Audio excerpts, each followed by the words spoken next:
Hello. नमस्कार sir. नमस्कार. Sir, भारतीय मातृदेवतांचा इतिहास भाग 7 आपण आज करतोय आणि बरं बरं. हा हा हा. मागच्या वेळेस आपण 6व्या भागामध्ये माया या मातृदेवतेबद्दल माहिती जाणून घेतली. आज पुढची मातृदेवता रेणुका माता. तर रेणुका या मातृदेवतेबद्दलचा इतिहास, रेणुकाबद्दलची माहिती, ती मातृदेवता कधीपासून, या संबंधीची माहिती सर आज प्रेक्षकांना ऐकायला आवडेल. तर काय सांगता येईल माहिती रेणुका मातेबद्दल? तर रेणुका हा जो शब्द आहे तो रेणूनी बनलेली या अर्थाचा आहे. आपण अणुरेणू शब्द वापरतो. अणुरेणू म्हणजे मातीचे कण किंवा कोणत्याही वस्तूचे पदार्थाचे कण. हो हो. अणू हा शब्द ॲटम या शब्दाचा पर्याय म्हणून आपण वापरलेला आहे. आणि रेणू म्हणजे मॉलिक्यूल. आता मॉलिक्यूल जो आहे तो जास्त सूक्ष्म असतो की नाही. हो. हा. तर अशा तऱ्हेने रेणूचा अर्थ होतो मुळात मातीचे कण आणि मातीच्या कणापासून बनलेलं वारुळ. वारुळासाठी रेणुका हा शब्द मुळात वापरण्यात आला. आणि वारुळ हे भूमीचं सर्जनेंद्रिय योनी असलं आहे असं जगातल्या बहुतेक संस्कृतीमध्ये मानलं जातं. म्हणजे भारतात तर वारुळाला खूपच महत्वाचं स्थान आहे. जसं आता आपण कोकणात गेलो, कोकण किंवा गोवा या भागात वारुळाची मंदिरं म्हणजे वारुळाचं स्थान असलेल्या मातृदेवता मोठ्या प्रमाणात आहे. त्याला सांतेरी म्हणतात. सांतेरी. कोकण आणि गोवा या प्रदेशाचं वैशिष्ट्य असं आहे की भारतात सर्वात जुनी संस्कृती आपल्याला त्या ठिकाणी मूळ रूपात पाहायला मिळते. इतर ठिकाणी जे नागरीकरण झालं अनेक मातृदेवतांचं म्हणा की देवतांचं सुद्धा, त्यामुळे त्याची रूपही बदलली आणि कथा तर खूपच बदलल्या. तसं रेणुकेच्याही बाबतीत झालेलं आहे. म्हणजे आता मी अनायासे गोवा आणि कोकणामध्ये बरेचदा गेलो आहे. तिथली सांतेरीची मंदिरं पाहिली किंवा आपण गोव्याला शांतादुर्गा हे जे अतिशय प्रसिद्ध मंदिर आहे, म्हणजे तिथले जे सारस्वत ब्राह्मण आहे त्यांच्या ताब्यात ते आहे. तर कारण गोव्यातली बहुतेक मंदिरं खाजगी मालकीची आहेत. त्याचे काही असं सार्वजनिक ट्रस्ट वगैरे असं काही नाही आहे. वर्षानुवर्षे एखाद्या कुटुंबाच्या ताब्याखाली असलेली मंदिरं आताही त्यांच्याच ताब्यात आहेत.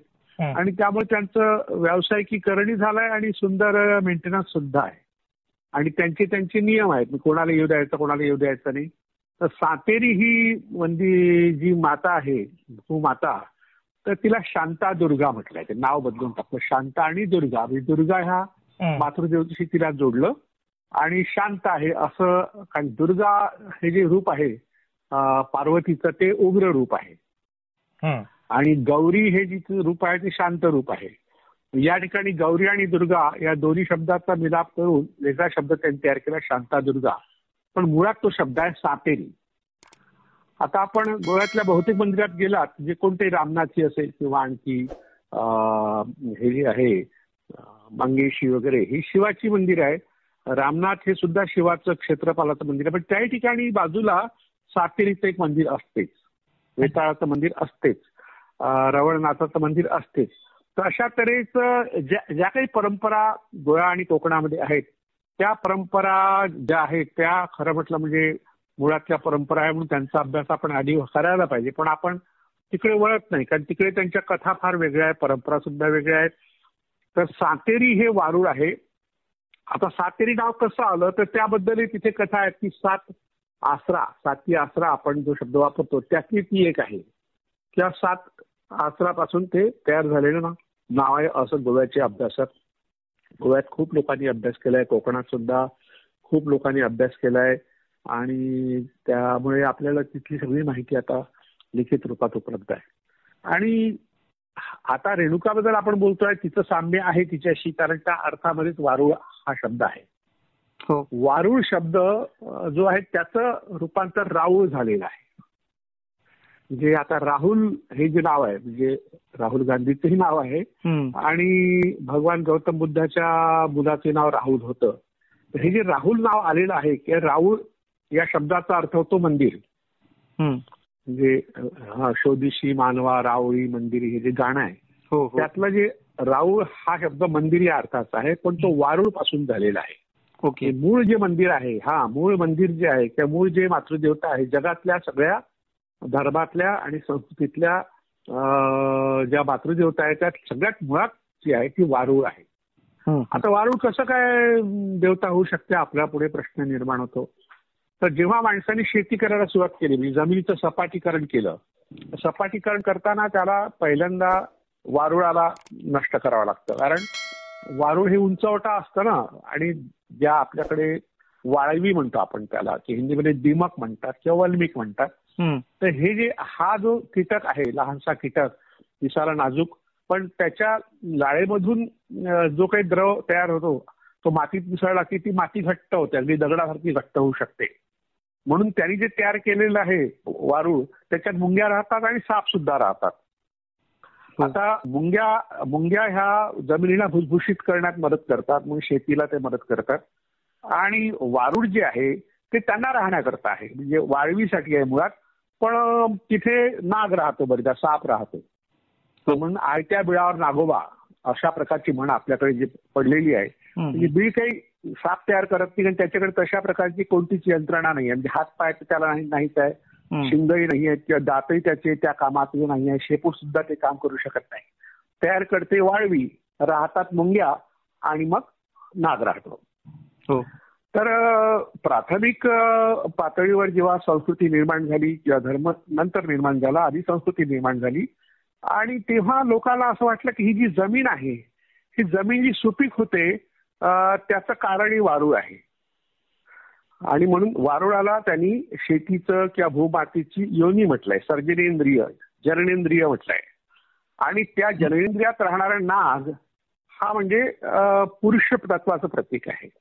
पुरुषाला जसं लिंग असतं तसं नाग आणि लिंग या दोन शब्दामध्ये साधर्म्य असल्याचं अनेक अभ्यासकांनी, अगदी जगातले जे अभ्यासक आहे, आपल्याकडे सगळ्यात जुनी जी संस्कृतीची जुना जो एक वर्ग होता, मानवी वर्ग, तो प्रोटो ऑस्ट्रेलाइड लोकांचा.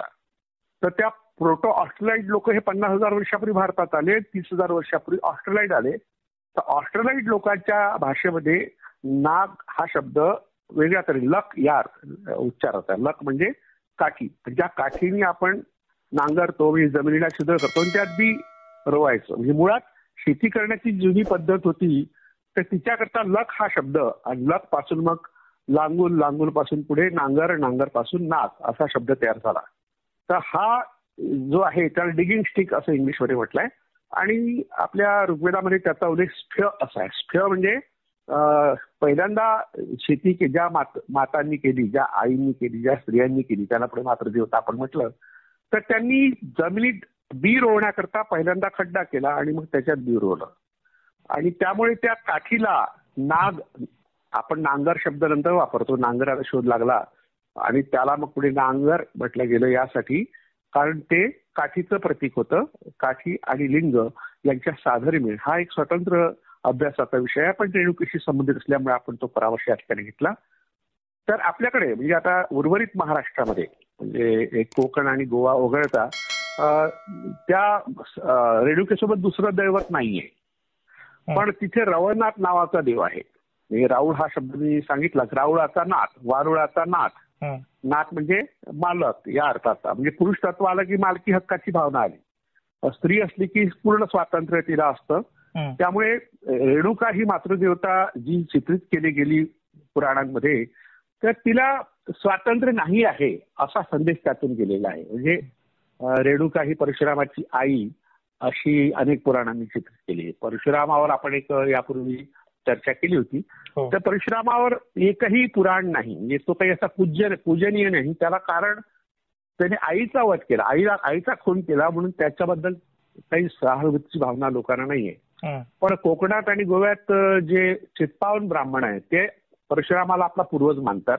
आणि त्यामुळे परशुराम क्षेत्र नावाचा जो पट्टा आहे, म्हणजे अगदी तो कच्छच्या चरणापासून सुरू होतो तर केरळ समुद्र किनारपट्टीपर्यंत मोठा पट्टा आहे.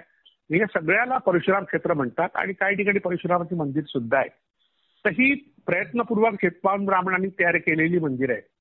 काही ठिकाणी सारस्वत ब्राह्मणांनी सुद्धा त्यांना साथ दिलेली आहे. सारस्वत आणि चित्पावन हा संघर्ष कोकणातही आहे आणि गोव्यातही आहे. पण बऱ्याच ठिकाणी सारस्वत हे प्रभावी ठरले. त्याला कारण ते व्यापारी क्षेत्रात उतरले. हा एक आणखी समाजशास्त्राचा एक अभ्यासाचा भाग आहे. पण यातून रेणुका नावाची जी मातृदेवता आहे ती विकसित झाली. काही ठिकाणी तिला रेणुका म्हणतात, काही ठिकाणी यमाई सुद्धा म्हणतात. आता मी राऊळ हा शब्दाचा उल्लेख यासाठी केला मुद्दाम. रवळनाथ नावाचं एक क्षेत्रपाळ दैवत हे गोव्यामध्ये आहे आणि कोकणामध्ये आहे. गोव्यात तर त्याची खूपच सुंदर मंदिर आहेत. काही ठिकाणी त्याला रवळनाथ वेताळ म्हणतात. वेताळ हा जो शब्द आहे तो नागाशी संबंधित आहे. रवळनाथ हा सुद्धा नाग आहे.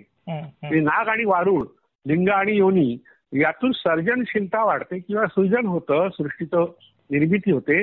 अशा प्रकारची भावना प्राथमिक स्तरावरच्या मानवाच्या मनात आली. त्यातून वारुळाची मंदिरं जगभर तयार झाली. आता ज्या ठिकाणी वारुळाची पूजा करणं शक्य नसतं, कोकणात आणि गोव्यात अशी काही मंदिरं आहेत की वारुळ वाढत राहतं, रात्रभरात वाढतं. मग ते घर म्हणून ते वर छत करत नाही तयार बहुतेक घराला. ते मंदिर बनवतात तर त्याला छत करत नाही. काही ठिकाणी घरामध्येच वारुळ झालं, मग घरामध्ये देवघर त्यांनी केलं, मग ते छत तोडावं लागलं. अशा प्रकारच्या अनेक घटना घडल्या आहेत. कोकणात तर वेंगुर्ले वगैरे गाव जे आहे ते या सगळ्या सातेरीसाठी प्रसिद्ध आहेत, रवळनाथासाठी प्रसिद्ध आहे. तर विदर्भात रेणुकेची मंदिर अशी स्वतंत्र नाही, पण मराठवाड्यामध्ये नांदेड जिल्ह्यात माहूर हे जे गाव आहे त्याला मातापुरी म्हणतात. हे रेणुकेचं मुख्य स्थान मानलं जातं. म्हणजे महाराष्ट्रात कोकण आणि गोवा वगळता उर्वरित महाराष्ट्रात रेणुकेचं जे तीर्थक्षेत्र आहे ते आपलं माहूर हे मानलं जातं. त्याचं जुनं नाव मातापूर असं आहे. म्हणून मातीचा पूर म्हणजे जे 3.5 वगैरे शक्तीपीठ महाराष्ट्रातली मानली जातात त्यातलं महत्वाचं शक्तीपीठ हे रेणुकेचं हे माहूर आहे. त्याचं मातृपूर असं मूळ नाव असलं पाहिजे, आईचं गाव.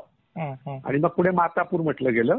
आणि आता मातापूर वासिनी या नावाने रेणुकेचा उल्लेख तिच्या गीतांमध्ये होतो. तर अशा रेणुकेची कथा जी मात्र तयार करण्यात आली ती मात्र तिच्या स्वातंत्र्यावर गदा आणणारी आहे. म्हणजे जमदग्नी नावाचा एक असा ऋषी होता, अतिशय तापट स्वभावाचा होता. आणि मग त्याच्याशी रेणुकेचं लग्न झालं अशी कथा आहे. आता हे लग्न झालं म्हणजे अनेक लोक आले, राजे लोक आले, सगळे आले. राजाची मुलगी होती रेणुका अशी कथा ती आहे. तर त्या जमदग्नीला तिने पसंत केलं, आवडलं, स्वयंवर झालं असं म्हणजे सीता स्वयंवर जसं आहे तसेच रेणुकेचं स्वयंवर झालं अशी कथा आहे. आणि जमदग्नीशी तिने लग्न करायचं ठरवलं तेव्हा बाकी लोक जे आले होते ते नाराज झाले, जमदग्नीशी भांडायला लागले आणि मग जमदग्नीने त्यांना हरवलं आणि पुढे ते राजे लोक निघून गेले. जसं रामाची कथा आहे, सीतेची कथा आहे तशीच कथा. आता यात एक लक्षात घ्या की बऱ्याच कथा सारख्या सारख्या असतात. काल आपण आदिबंधाचा उल्लेख केला. आदिबंध म्हणजे समान अशा संकल्पनाचे समान अशा भावना, मानवी भावना आणि त्या भावनांना जे वर्गीकरण केलं कारजंगनी 4 किंवा 5 अशा प्रकारचे आदिबंध. तसंच कथाबंध नावाचा प्रकार आहे. म्हणजे एकच कथा अनेक ठिकाणी आढळते, थोडंसं रूप बदलून येते, तेव्हा सारखेपणा त्यात जो असतो त्याला कथाबंध म्हणतात. या ठिकाणी रेणुकेच्या विवाहाची गोष्ट जी आहे जमदग्नीच्या ती रामाच्या कथेशी जोडलेली आहे. त्या रामाची कथा या रेणुकेच्या कथेवर आरोपित केली गेली आहे. पुराण काय करतात, इकडलं तिकडे वाचत असताना ऐकत असताना पुराणिक त्या पुराणकार, पुराणिक वेगळे आणि पुराणकार वेगळे. पुराणकार म्हणजे पुराण रचणारे, पुराणिक म्हणजे पुराण कथन करणारे. आणि चातुर्मासात आता चातुर्मास चालू आहे, आषाढापासून सुरू होतो तर तो कार्तिकी एकादशीपर्यंत चालू राहतो. तर हा जो काळ आहे चातुर्मासाचा, या काळामध्ये मातृसत्ताक पद्धतीच्या ज्या परंपरा आहेत, सण आहेत, किंवा आपण द्रविड म्हणू की आर्यपूर्व जे काही दैवत होती, जर शिव आहे आर्यपूर्व दैवत आहे, हिंदू संस्कृतीमध्ये त्याचा आपल्याला मुद्रा सापडते. तर त्याचा सण सुरू होतो श्रावण. श्रावण सुरू होणार असल्यामुळे विष्णूला झोपणं आवश्यक आहे, म्हणून त्याला देवशयनी एकादशी नुकतीच झाली. आषाढी एकादशीला देवशयनी एकादशी, देव झोपला. आता देव जर सर्व सृष्टीचं नियंत्रण करत असेल तर तो झोपला, मग सृष्टी कशी चालेल हा प्रश्न कार्तिकी आपल्या ह्या वारकऱ्यांच्या मनात कधी येत नाही. पण तो झोपण्याचं कारण हे आहे की श्रावण महिना तोंडावर आहे आणि तेव्हा शिवाचे भक्त हे मोठ्या प्रमाणात वाढणार आहेत. त्याची भक्ती वाढेल, त्याचे उत्सव होतील, सण होतील आणि मग विष्णूला कोणी विचारणार नाही म्हणून त्याला झोपायला भाग पाडलं आपल्या पुराणिकांनी. आणि मग जेव्हा भाद्रपद येतो, श्रावणानंतर भाद्रपद, तर भाद्रपद हा गणपतीचा महिना, मग आश्विन महिना येतो, ते देवीचा महिना. म्हणजे एकाच परिवारातल्या लोकांचे 3 महिने, म्हणजे एकाच परिवारात एक आमदार असणं, एक मंत्री असणं, एक खासदार असणं, हा अनुभव बरेचदा आपण घेतो. तर हे शिवपरिवारातली 3ही महत्वाची दैवत, शिव, गौरी आणि गणपती यांचे हे उत्सव किंवा यांचे सण किंवा यांच्या कुळाचाराच्या गोष्टी या सगळ्या गोष्टीशी संबंधित 3 महिने असल्यामुळे विष्णूला झोपायला भाग पाडलाय आपल्या पुराणिकांनी. आणि मग हे सगळे महिने संपले, आश्विन कार्तिक महिना संपायला आला की मग प्रबोधिनी एकादशी येते. तर ही प्रबोधिनी एकादशी म्हणजे देवाची उठण्याची, म्हणजे तो 3 महिने झोपलाच आहे. तो 4 महिने धड झोपत नाही. चातुर्मास शब्द वापरतो आपण, तर 3-3.5 महिने झोपतो. आणि ही कथा पुराणिकांनी आपल्या सोयीने तयार केली. पण मुळात सांगायचं हे आहे की शिवाचे उपासक, गणपतीचे उपासक आणि पार्वतीचे उपासक जेव्हा प्रभावी होतात तेव्हा विष्णूच्या उपासकांना माघार घेणं आवश्यक असतं. आता हे वास्तव आपल्याला चातुर्मास्याच्या ह्या कथेतून किंवा रचनेतून कळतं. रेणुकेच्या कथेत सूड घेतला आहे पुराणिकांनी, ज्यांनी तयार केली पुराणिकांनी किंवा ज्यांनी कथा तयार केल्या त्यांनी सूड घेतलाय मातृसत्ताक पद्धतीवर. मातृसत्ताक पद्धतीचं वैशिष्ट्य असं होतं की त्यामध्ये आईचं महत्व सगळ्या दृष्टीने होतं. म्हणजे सत्ता तिच्या हाती, की घराचं संचालन ती करते, वेळ पडली तर ती युद्धावर जात असे आणि मुळात शेती करणं हे तिचं मुख्य काम होतं. तर अशा तऱ्हेने इतका प्रभाव तिच्या हाती, सगळा पैसा असायचा, तर तितका प्रभाव असल्यामुळे तिला हीन लेखण्याकरता ही जमदग्नीची कथा तयार करण्यात आली.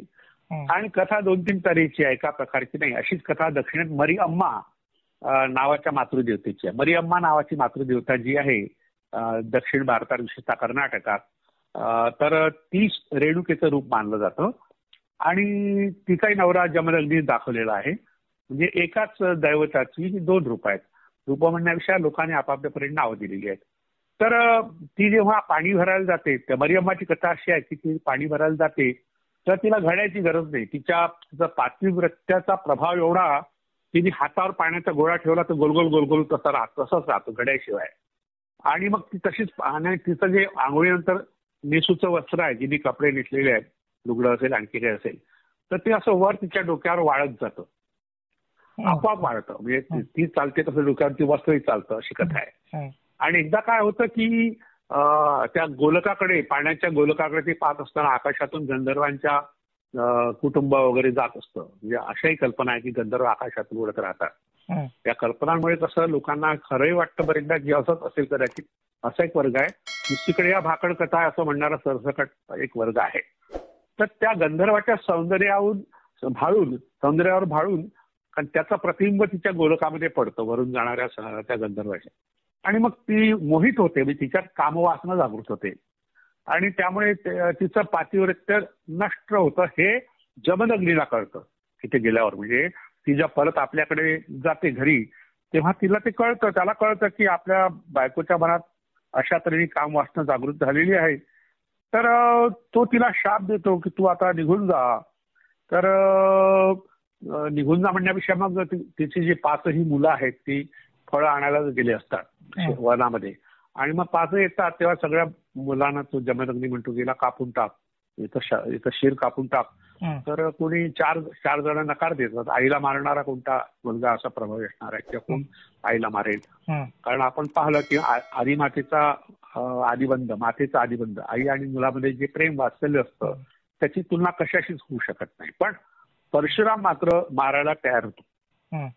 आणि मारल्यावर त्याची गंमत अशी की जेव्हा ती मरिअम्माला तो मारतो, म्हणजे आपण रेणुकीची कथा जी आहे त्याच्या मुळाशी मरिअम्माची कथा आहे, म्हणून ते दोन्ही चांगलं. आणि कर्नाटक आणि मराठवाडा लागून असल्यामुळे त्या कथा एकमेकाला मदत करतात.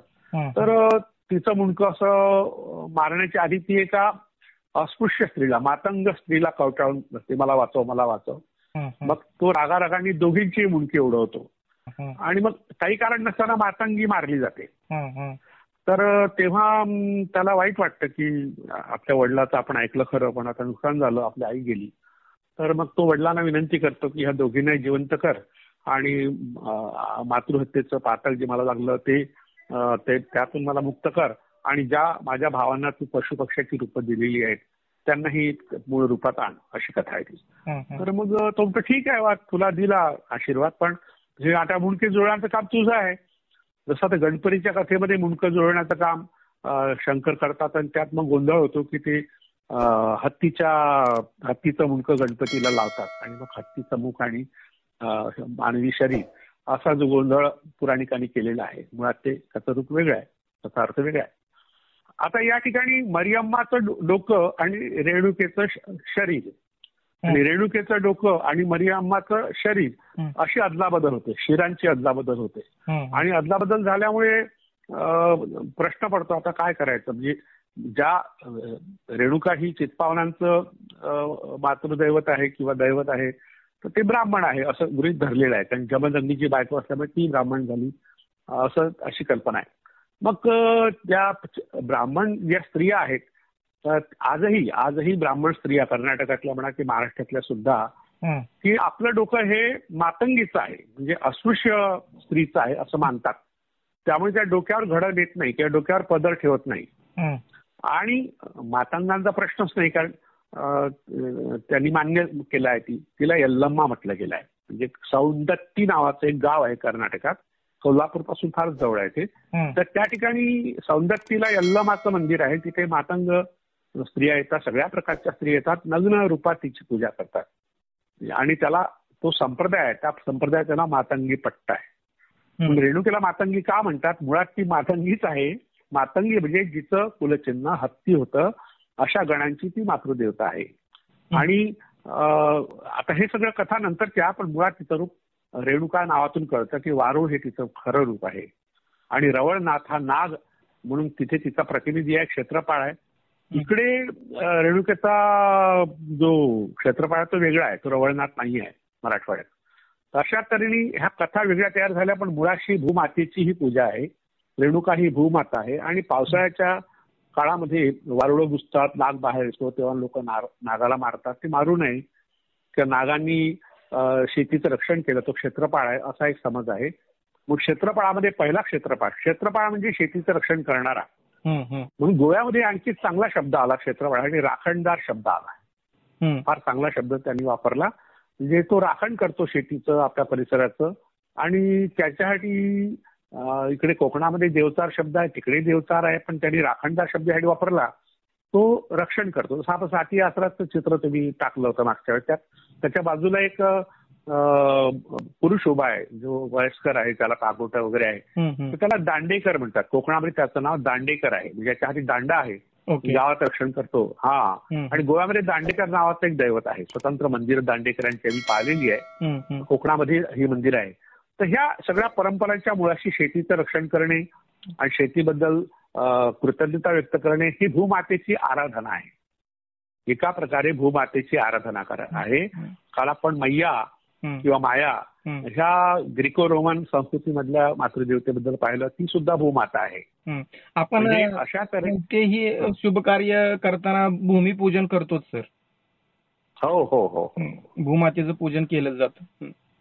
ते यासाठी की आता आपण ज्या भूमीवर राहणार आहोत, आपण इमला बांधणार म्हणजे तिचा परिसर व्यापणार आहोत, तर तिची परवानगी घेण्याआधी आपण कसं करायचं. म्हणजे पूर्वी अशी पद्धत होती की एखाद्या झाडाचं फळ तुम्हाला हवं असेल, किंवा हे जे वैद्य लोक असतात, तर ते लोक जेव्हा काही मुळी वगैरे काढतात झाडाची, तेव्हा तिला विनंती करतात, तुझं मूळ मी घेतोय, तुझं फळ मी घेतोय, की तुझं फांदी मी घेतोय, पानं घेतोय, हे मला कामाची आहे, माझ्या औषधांची कामाची गोष्टी आहे. तर तिची परवानगी घ्यायची, पूजा करायची, म्हणजे कृतज्ञता व्यक्त करण्याची एक पद्धत अजूनही बऱ्याच संस्कृतीमध्ये आहे. भारतात आहे तर इतरही देशामध्ये आहे. तर ही भूमिपूजन हा जो प्रकार आहे, हा कृतज्ञता व्यक्त करण्याकरता आणि परवानगी घेण्याकरता. कारण भूमाता आहे, तिच्याच आधारे आपण राहतो. पृथ्वी ही भूमाता आहे. रेणुकेला भूमाताही म्हटलंय, पृथ्वी सुद्धा म्हटलेला आहे. सर, एकविरा हा पण शब्द रेणुकाशी निगडीत आहे. एकविरा आणि रेणुकाचा काय संबंध जरा सांगाल का? हा तर थोडस जीवघेणा शब्द आहे एकविरा. म्हणजे तो काही चांगल्या अर्थाचा नाही, लोकांना अर्थ माहीत नसल्यामुळे वापरतात. जे कोकणातले कोळी किंवा बाळासाहेब ठाकरे यांचं जे कुलदैवत आहे ते एकविरा आहे. कारल्याची एकविरा. कारला हे जे गाव आहे पुणे जिल्ह्यात, लोणावळ्यापासून काही अंतरावर उंचावर आपण गेलो. आता मी 2-3दा ते ठिकाण पाहिलं. तर एका वीराला जन्म देणारी, म्हणजे ज्या वीराने आईचा वध केला, आईला मारलं, त्याला वीर म्हटलं, आणि त्याला जन्म देणारी रेणुका. रेणुकेसाठी एकविरा शब्द वापरला गेलाय. आणि कोकणामध्ये तो फार मोठ्या प्रमाणात प्रचलित आहे. म्हणजे उर्वरित महाराष्ट्रात तो फार क्वचित तुम्हाला पाहायला मिळतो तो शब्द. पण कोकणामध्ये आणि गोव्यामध्ये एकविरा शब्द आहे. तो म्हणजे जे परशुराम चे वंशज स्वतःला मानणारे चेतपावन ब्राह्मण आहे यांनी प्रचलित केलेला तो शब्द आहे. बेडसे लेणी जी आहे आपल्या पुणे जिल्ह्यात बेडसे लेणी आहे त्या ठिकाणी एका चैत्य लेण्याला स्तूपाला यमाई म्हटलंय. तिथे बाजूला यमाईचं शिल्प सुद्धा आहे. मी पाहिलं ते गेल्या वर्षी. आणि कारले लेण्या जे चैत्य आहे त्याला यमाई म्हणतात. म्हणजे यमाई ही यल्लम्मा यमाई किंवा यमी नावाची एक मातृदेवता होती तिच्यातून हा शब्द आला असावा. आणि सोनकोळी नावाचे जे कोळ्यांची एक जात आहे ती आपलं कुलदैवत तिला मानतात आणि त्या ठिकाणी दरवर्षी मोठा उत्सव होतो. तर अशा तऱ्हेने एकविरा हा शब्द काही चांगल्या अर्थाचा नाही पण फार प्रतिष्ठित झाला कारण तो ब्राह्मणांसाठी वापरलेला शब्द आहे. म्हणजे आईला मारणारा वीर हा वीर कसा असेल हा एक प्रश्न त्यांच्या मनात यायला पाहिजे होता. कोळी बांधवांमध्ये पण एकविरा आईची कोळी गीतं असतात. हो. मग ती कोळी बांधवांची पण हो ते अज्ञानापोटी आहे ना. म्हणजे काय होतं की तिला एकविरा म्हणायला नको तिला रेणुकाच म्हणायला पाहिजे किंवा मग सातेरी म्हणायला पाहिजे. कोकणात सातेरी ही मातृदेवता आहे तर तिला एकविरा म्हणायचं काही कारण नाही ना. म्हणजे पुराणिकांनी ती कथा रचली की मातृसत्ताक पद्धती जी भारतात प्रचलित झाली त्याचा प्रतिनिधी म्हणून परशुराम हा. आणि परशुराम मुळात भारतातला नाही तो इराणमधला आहे. परशु नावाचा जो परिसर आहे तिथला त्याला पार्स म्हणतात अलीकडे. तिथे परशुमस नावाचं गाव आहे त्या ठिकाणचा तो आहे मुळात. आणि बाहेरून आलेला असल्यामुळे आणि ते पितृसत्ताक पद्धतीतून आर्य भारतात आले त्यांच्याकडे मातृदेवता नव्हत्याच मुळात. इथल्याच मातृदेवतांना त्यांनी वेगळी रूपं दिली. काही मातृदेवतांना स्वीकारलं काही मातृदेवतांना स्वीकारताना अशा तऱ्हेच्या विकृत कथा तयार केल्या आणि त्या आपल्या बोकांडी बसलेल्या आहेत. म्हणजे आपण आता जेव्हा नवरात्र उत्सव होतो किंवा परशुराम जयंती होती अशा वेळी या कथा सांगितल्या जातात. तर हे चुकीचं आहे. खरं म्हटलं म्हणजे त्या लोकांनी याचा शोध घ्यायला पाहिजे. डॉक्टर राचिन ढेरे यांनी लज्जा गौरी या पुस्तकामध्ये यावर फार विस्तृत विवेचन केलंय. आपण ते वाचायला पाहिजे. खरं आहे सर. तुम्ही आता यमी या मातृदेवतेचा उल्लेख केला. यमी ही मातृदेवता भारतीय आहे की कसं आहे? नाही ती भारतीयच आहे. यमच मुळात यमाचं जे वाहन आहे ते रेडा आहे. रेडा म्हणजे महिष. म्हणजे यमाचा उल्लेख ऋग्वेदामध्ये आढळतो. महिषासूर वगैरे हे उल्लेख आढळत नाही. पण यमाची पूजा यमाला न्यायाधीश म्हटलेला आहे आणि देवांचा तो प्रमुख म्हटलाय. मी त्याला पहिल्यांदा आर्यांनी स्वीकारलं होतं नाही असं नाही कारण यमाचं एक सूक्तच आहे ऋग्वेदामध्ये यमी सूक्त नावाचं. तर त्याच्यामध्ये ते सूक्ताचा अर्थ थोडा वेगळा आहे. यम आणि यमी ही बहीण. तर त्या बहिणीशी त्याचा विवाह होतो. पूर्वी भावा बहिणीमध्ये विवाह होत होता त्याची कारण मातृसत्ताक पद्धतीमध्ये मुलीला महत्व होतं. जसं आता आपण खासी आणि गारो या टेकड्यामध्ये पाहिलं की त्या ठिकाणी स्त्रियांना महत्व आहे. अजूनही केरळमध्ये नायर जातीमध्ये आजही मातृसत्ताक पद्धत आहे. तर अशा तऱ्हेची हे अवशेष आहेत अलीकडले. पण पूर्वी जेव्हा ही मोठ्या प्रमाणात ही परंपरा होती तेव्हा पुरुषाला महत्व नव्हतं स्त्रियांनाच महत्व होतं. पण यमाई नावाची देवता प्रस्थापित झाली. यम नावाचं दैवत प्रस्थापित झालं नाही. कारण यमाई बद्दलच्या ज्या काही भावना आहेत श्रद्धा आहेत त्या सर्वसामान्य माणसांच्या मनात होतात. जसं आता एकविरा जी आहे ती यमाई आहे मुळात. बेडसे लेण्यामध्ये तुम्ही आता गेल्या वर्षी येण्याची मला संधी मिळाली तर मी पाहिलं ते त्या पूर्ण परिसराला यमाईचा डोंगर म्हणतात आजही. आणि एका स्तूपामध्ये एका चैत्यामध्ये तर सरळ एक मूर्तीच त्यांनी तयार केलेली आहे. केव्हा तरी केली अलीकडे केली असेल कदाचित. पण जे सोनकोळी लोक आहेत यमाईला आपलं कुलदैवत मानतात. आणि विशेषतः कारले लेणं जे आहे त्या लेण्यामध्ये लेण्याच्या समोर एकविरेची मूर्ती आहे मंदिर आहे. सोनकोळी लोक तिथे येतात एकविरेची गाणी गातात नाचतात. त्याच्यावर अनेक सीडी वगैरे कॅसेट तयार केले सिनेमे तयार झालेले आहेत. तर त्याच्या मागे जे कारलेच बौद्ध लेणं आहेत अतिशय प्रसिद्ध सर्वात सुंदर भारताचं सर्वात सुंदर लेणं आहे त्याला यमाईचं लेणं ते म्हणतात. आता या धारणा लोकधारणा झाल्या. आपण त्यांना इतिहास सांगायला पाहिजे की यमाई ही जी देवता आहे जसं आता आपण रत्नागिरीचा डोंगर आहे कोल्हापूर जिल्ह्यात तिथे ज्योतिबा आहे. आणि ज्योतिबाची बहीण म्हणून यमाई बाजूला तिथं मंदिर तेही पाहिलं नाही त्यांनी. म्हणजे खंडोबा जसा आहे तसा ज्योतिबाचा डोंगर तिथे आहे रत्नागिरीचा डोंगर म्हणतात. तिथे यमाई ही देवता आहे आणि ती त्याची बहीण आहे ज्योतिबाची अशा प्रकारची कथा आहे. आणि ज्योतिबा हा नागदेवता आहे असं भास्करराव जाधव फार मोठे अभ्यासक होऊन गेले. आणि 100 वर्षापूर्वी शाहू छत्रपतींना त्यांच्या कार्यात त्यांनी खूप मोठी मदत केली होती. पुढे त्यांनी हा ज्योतिबा म्हणजे सिंधू संस्कृतीतला तो नाग दैवत आहे असं म्हटलंय. म्हणजे त्यांनी हे नातं सिंधू संस्कृतीशी जोडलंय. यमाई ही तिथली देवता आहे. आणि पुढे फक्त सोनकोळी किंवा इतर आदिवासी जमातीमध्ये तिला मानलं गेलं की आपल्या कर्नाटकात यल्लम्मा आहे, ती यमाईच आहे. यल्लम्मा हा त्यांचा तिथला उच्चार आहे आणि तिची पूजा पद्धती अतिशय प्राचीन आहे. तिला ज्या स्त्रीला तिथे दीक्षा घ्यायची असते त्या यल्लम्माची, तिला नग्न रूपात एका खड्ड्यामध्ये ठेवतात, वरून तिची पूजा करतात. खड्डा करणे म्हणजे गर्भाशय. आता आपण मूळ थोडंसं या अर्थाकडे जाऊया, रेणुक्याच्या मूर्तीकडे. मूर्तीला तांदळा म्हणतात आणि मूर्ती नसते. एकविरेची किंवा आपल्या रेणुकेची प्रामुख्याने मूर्ती नसते. तांदळा म्हणजे तोंडवळा. तोंडवळा हा जो शब्द आहे त्यातून तांदळा शब्द झाला.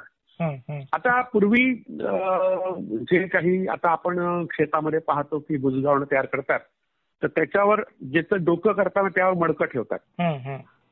त्या मडक्याला डोळे वगैरे लावतात, म्हणजे जे पक्षी आहेत ते भुलतील आणि निघून जातील.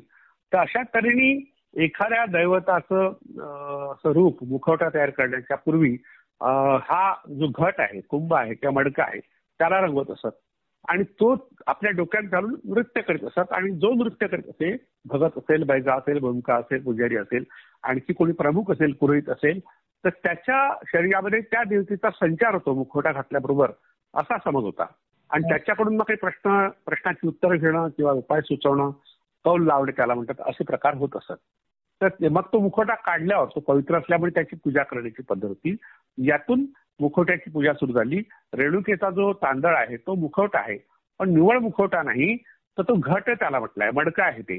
तर घट हा जो शब्द आहे तो गर्भाशयाशी संबंधित आहे.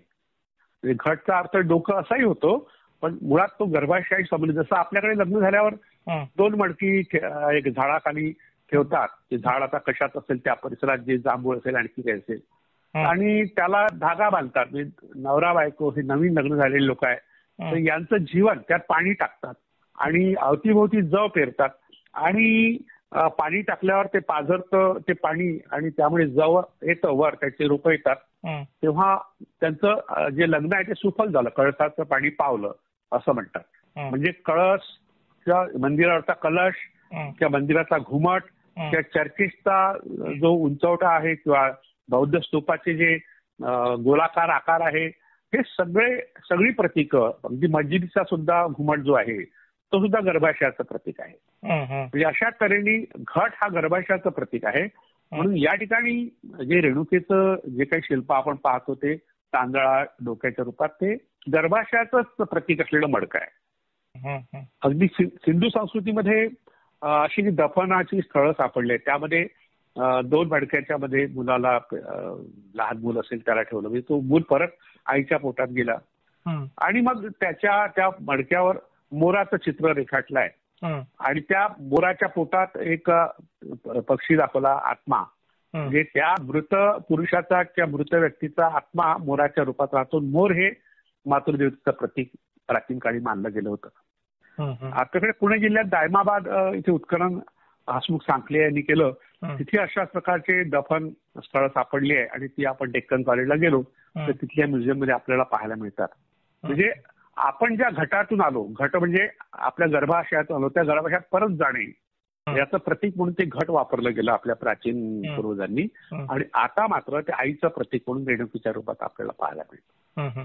कारण नवरात्रात सर घरोघरी घट असतात, मातीमध्ये घटस्थापना करतात. बरोबर आहे. सगळे बियाणे टाकून त्याला दोरीनं बांधून सगळं सांगितलं. मग ते ज्याचा घट चांगलं ते रोप येतील ना, ते म्हणजे आपल्याला प्रसन्न आहे देवी असं ते समजतात. म्हणजे ज्या बियाणाला रोपं आली ते बियाणंच पेरायचं. म्हणजे शेतकऱ्यांनी आपल्या पद्धतीने निर्माण केलेलं हे विज्ञान आहे. त्याला कृषी मायाही म्हणतात किंवा कृषी विज्ञान असंही म्हणतात. खरंय सर.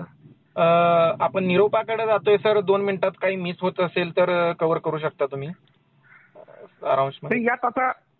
यात एकच लक्षात घेण्यासारखं आहे की जी मातृदेवता सगळीकडे पूजनीय आहे, तिची पूजाही करायची, तिच्या विरोधात ही कथा सांगायच्या, असा विसंगत प्रकार आपल्या संस्कृतीमध्ये आहे.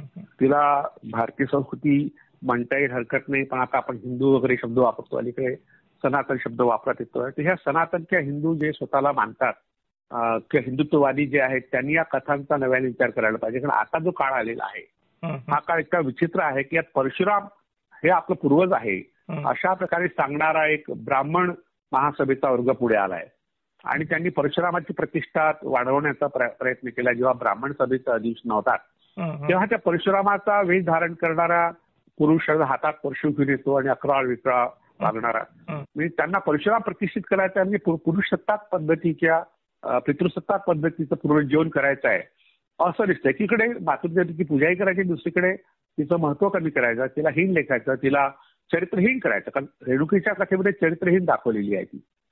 स्त्रियांना हीन लेखण्याकरता एकच शस्त्र पुरुषांच्या हाती आहे, म्हणजे तिचं चारित्र्य नष्ट करायचं किंवा चरित्रहीन तिला ठरवायचं.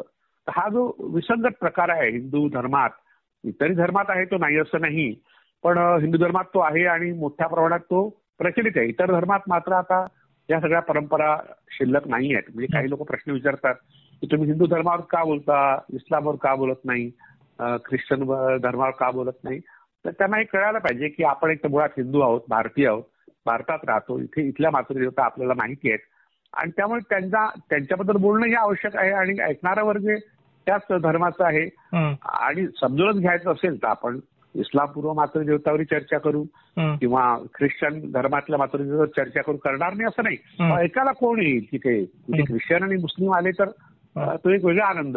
म्हणून या ठिकाणी कोणी हिंदू विरोधी आहे हे सगळं असं मांडण्याचं काही कारण नाही. असं मांडणं म्हणजे हा खोतेपणा आहे, श्रोत्यांचा खोतेपणा आहे असं मला वाटतं. खरंय सर, आपला इतिहास पहिल्यांदा आपण समजून घेतला पाहिजे असंही मला वाटतं. आणि बरोबर आहे. वेळ मिळाला तर आपण सगळ्याच मातृदेवतांवर आपण विस्तृत अशी चर्चा करू. तर तुमची रेणुका मातेबद्दल तुम्ही सुंदर असं विस्तारानं स्पष्टीकरण दिलं, सगळी माहिती सांगितली. बऱ्यापैकी इतिहास रेणुका मातेबद्दल तुमच्याकडून माहिती झाला. पुढच्या भागामध्ये आपण एका पुढच्या मातृदेवतेचा इतिहास जाणून घेऊया. तत्पूर्वी वेळ दिल्याबद्दल धन्यवाद सर. धन्यवाद. भेटू.